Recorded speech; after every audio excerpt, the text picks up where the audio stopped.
All right, we are here today with Mr. Chris Medley. Tell us who you are, Chris. I am Chris Medley.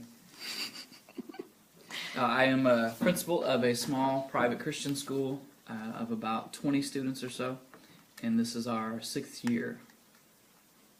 Awesome. And so we're talking today about funding for your school. Yes. So tell me how that works.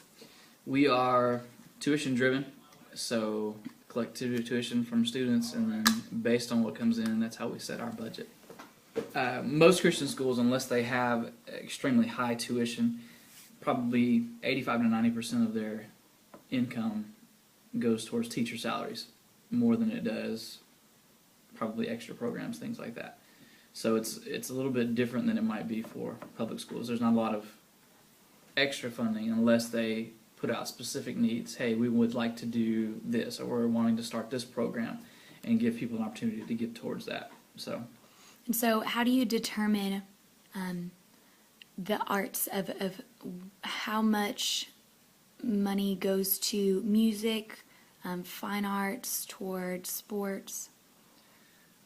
Being a smaller school, a lot of it depends on the students that we have.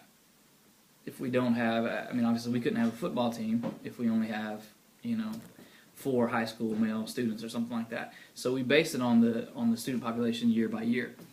We do have volleyball, we do have basketball, and so the way it works for us is we make it work so that it's able to be done quality.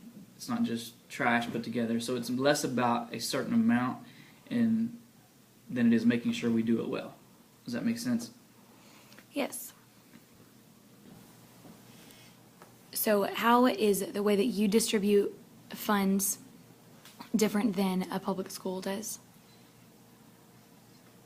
There probably are some similarities in the way that we do it. We find things that are of value to our student body, and we make sure that we're able to provide those for our students. So sometimes, regardless of funds, I'll make sure that somehow we raise the funds or we make it work, that program will continue because it's beneficial to our students. Probably similar in public school setting. Take, for instance, a high school football team. Especially in Texas, that is a value to the community and to the students. They enjoy it. They've done it most of their lives. But probably the key factor is it supports itself and probably supports more of the extracurricular activities than, say, maybe a jazz band or a concert choir might.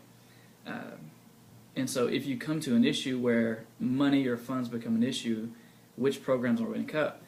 The last thing they're going to cut is a football or a basketball program that's making a lot of money and supporting other things. Does that make sense? And granted, a lot of money may go towards those, but it's kind of like an investment in something that I know is going to be a definite return. Right.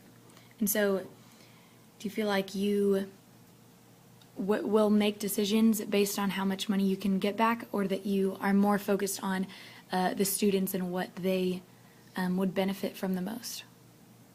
Money probably will always be a factor. Not necessarily for our school, per se. Granted, it is.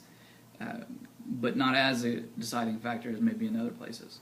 If we feel like it's a benefit, then even because we're supported by a church, the church would invest in things not necessarily because of the monetary value that it holds, but because it's a value to us and to our students.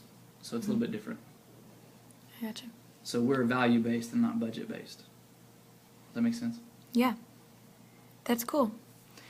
Thank you so much for your time, Mr. Medley. You're welcome. Appreciate it. No problem.